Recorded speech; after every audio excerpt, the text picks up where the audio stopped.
এই নাও, এটা তোমার বেতন আর এটা তোমার। কিন্তু ম্যাডাম এখনো তো মাস শেষ হয় নাই, 1 সপ্তাহ বাকি আছে।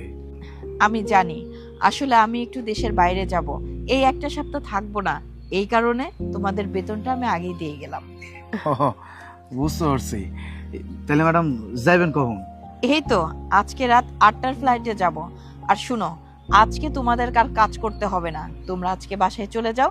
আগামীকাল থেকে এসে এগুলো একটু ভালো করে দেখাশোনা করো, ঠিক আছে? ঠিক আছে ম্যাডাম, অনেক সুবিধা হইলো আমাদের। চলো তাহলে আমরা যাই। আসসালামু আলাইকুম। ওয়ালাইকুম আসসালাম। চলো।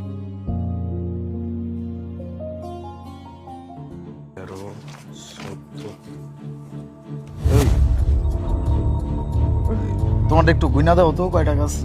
আচ্ছা দাঁড়াও।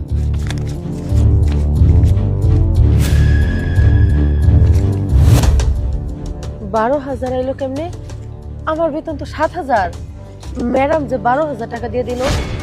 আমার কাছেও তো বেশি, মানে আমার বেতন 10,000 টাকা, ম্যাডাম দিছে 15,000 টাকা। মানে তোমারে 5,000 বেশি, আমারে 5,000 বেশি, 10,000 টাকা বেশি দিছে। ম্যাডাম কি ভুল করে দিয়ে দিল? দূর, ভুল করে মানুষ একজনরে বেশি দেয়, দুইজনরে বেশি দেয়নি। হেরেই তো জাগা, ভালোই হয়েছে। আমগো সংসারে কত অভাব অনটন, কয় মাসের বাসা ভাড়াও বাকি আছে। আমরা এই বাড়তি 5,000 5,000 10,000 টাকা দিয়া আমাগো সংসারটা সুন্দর মতো চালাই নিতে পারবো। ভালোই হয়েছে কও। তোমার মাথা ঠিক আছে? হ্যাঁ, ম্যাডামে 5,000 টাকা করে বেশি দিছে, এই টাকা ম্যাডামরে ফেরত দিতে হইব। আমরা কি ম্যাডামের লগে বেইমানি করুম নাকি? বেইমানি হইব কেন? আমরা কি চুরি ডাকাতি করে আনছি? এটা ম্যাডামের ভুল হয়েছে। ম্যাডাম যেহেতু ভুল করে দিছে, আমরা এই টাকা খায় ফেলাবো, দেওয়ানোর দরকার নাই। সব সময় বেশি কথা বলো। এখন ম্যাডামের লগে বেইমানি করে টাকা খাইতে হইব? হ্যাঁ, ম্যাডাম বেশি টাকা দিছে, এই টাকা যদি ম্যাডাম রে না জানায় কিছু কিনা আমরা খাই, এটা কি গলা দিয়ে নামবো? সবসময় বেশি। চলো ম্যাডাম রে টাকা ফেরত দিতে হইব, চলো।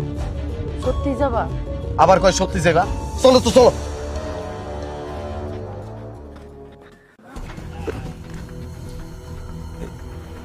ম্যাডাম তো এই জায়গায় নাই। দেখছো, আমি তোমারে কইলাম না, এই টাকাটা স্বয়ং আল্লাহ আমাকে দিছে, নাহলে দুইজনের ভাগ্যে বেশি টাকাই লোকের।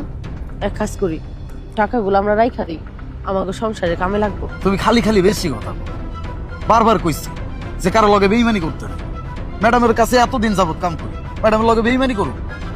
ম্যাডাম মনে হয় বাড়ির দিকে গেছে, চলো আও। ম্যাডাম, কি ব্যাপার, তোমরা এখানে? ম্যাডাম ওই সাইটে গেছিলাম, দেখলাম আপনি নাই, পরে ভাবলাম যে মনে হয় বাড়িতে আয়া পড়ছেন, এই জন্য আয়া পড়ছি। কিন্তু কেন? ম্যাডাম হয়েছে কি,